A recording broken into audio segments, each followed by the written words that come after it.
Hi, a lot of patients ask us when they're going to get a stem cell therapy, what does it look like afterwards? Are there heavy restrictions on my activities? How long is the recovery? Meaning, when would I start to see results? Okay.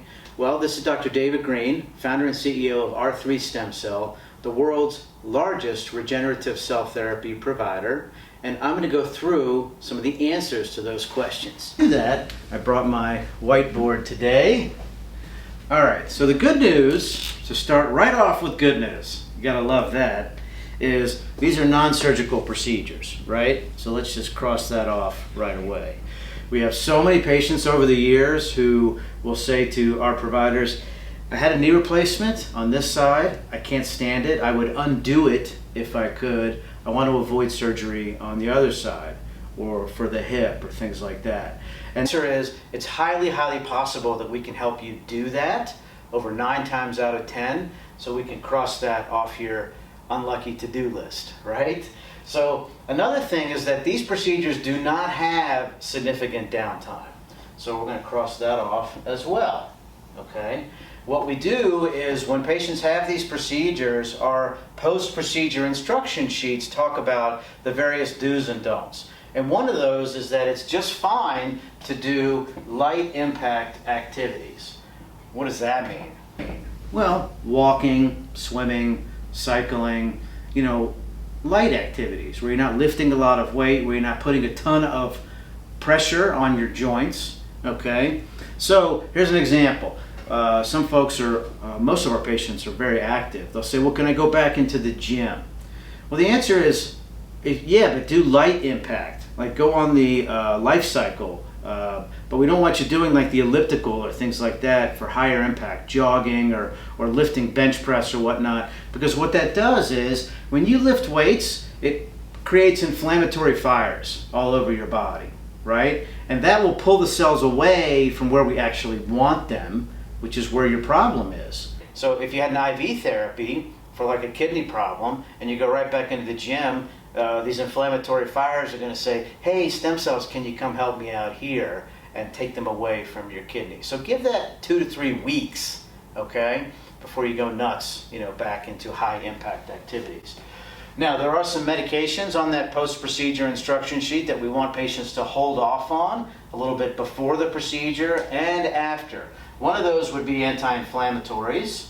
Why? Because we want inflammation. Inflammation is the first phase of the healing cycle, right? It helps to amp up the growth factor, the cytokines, the stem cell activity.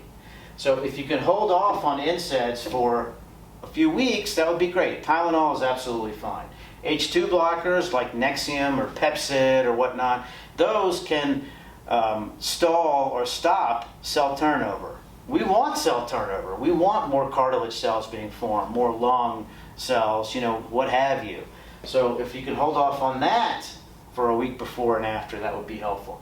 Statins for cholesterol, like Lipitor or something like that, we also want you to hold off on for 2 weeks afterwards because of the same thing. It can inhibit cell turnover.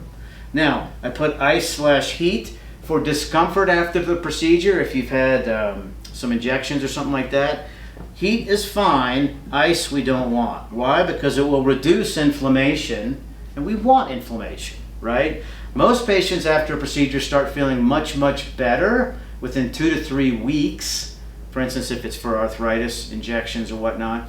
If it's for something more systemic, like a kidney or lung or whatnot, it may take 4 to 6 weeks, upwards of 8 weeks to start getting benefits, okay? So if it doesn't give you relief the next day, it just takes some time, okay? So those are some of the basics. Additionally, you don't have a long rehab, right? Like you would for a rotator cuff surgery or a total knee replacement.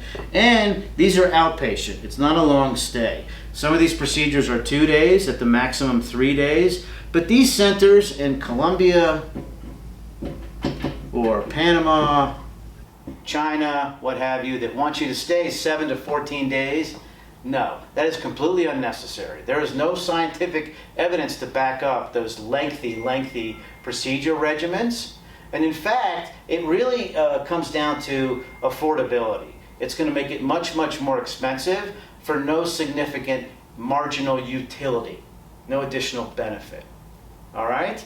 So, visit us online today at R3, I'm not going to write it out, stemcell.com, and then call us for a free consultation at 844-GET-STEM. Thank you.